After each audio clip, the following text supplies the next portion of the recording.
Guys, good day. It's a nice weekend again. So, samahan nyo kami mamasyal ngayong araw. Pero bago yan, papagas muna kami.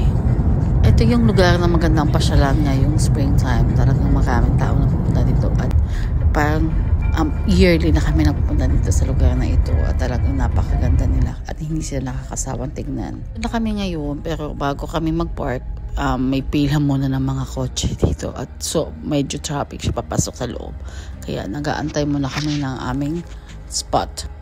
Itong lugar na to ay ang Tulip Festival, so tuwing springtime lang siya na from September to end of September lang siya, month lang siyang festival na open, so kaya talaga kailangan pabook ng maaga. Dito naman tayo ngayon sa Araluin sa Tulip Festival. Samahan kami mamasyal ulit.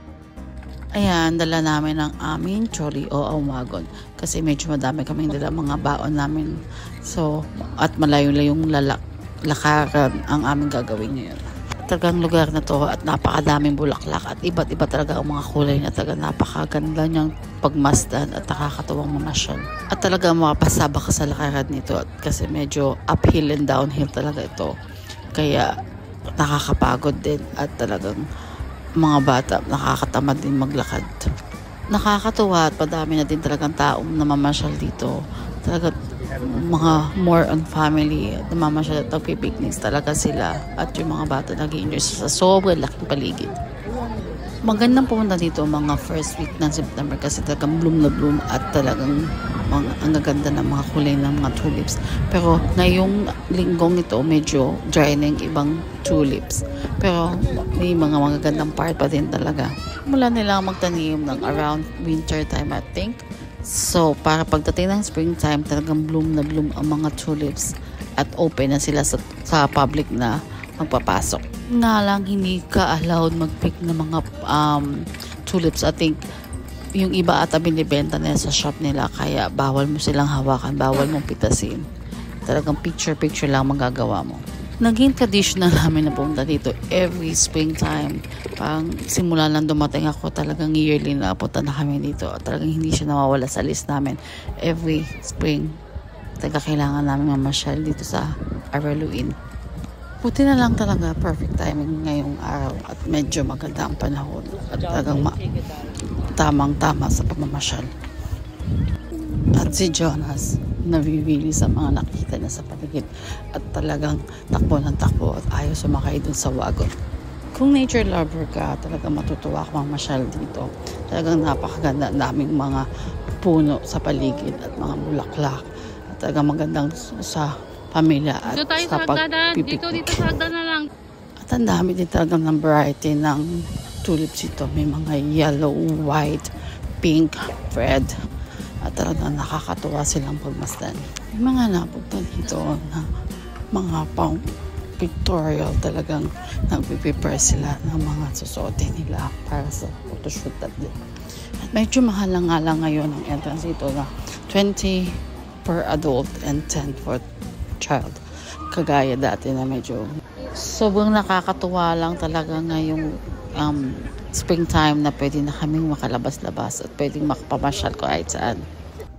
Springtime talaga ang pinakapaborito kong season nito sa Australia. Talagang napakaganda lahat ng mga mabulaklak na gusto mong makita. Talagang napakaganda nila at talagang napakagandang pagpasdan. At ito din ang season na tamang-tama sa kung mahilig ka mag-garden at talagang mawiwili ka maghalaman ng kahit ano. Sa mga bata, pwede din sila sumakay dyan sa train na yan at ililibot din na sa buong Araluin. May donation lang ata siya na $1 pero mag-aantay ka sa pila.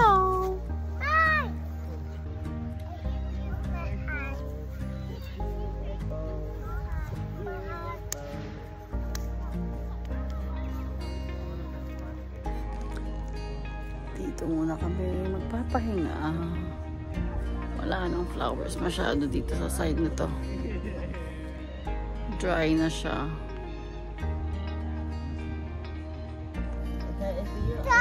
Bedtime daw, bedtime! Gel, bedtime! Bedtime na. Baby bedtime. Dito ka saan nakapokus? At may mga food caravan din pala dito kapag nagutom ka at wala kang dalang baon. Kaya talagang tamang-tama.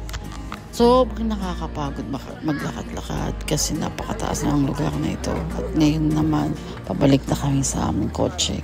Pero maglilibot-libot muna kami habang naglalakad. We're taking ang view dito at sariwa ang hangin. Talagang napakagandang mag-relax.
Home time.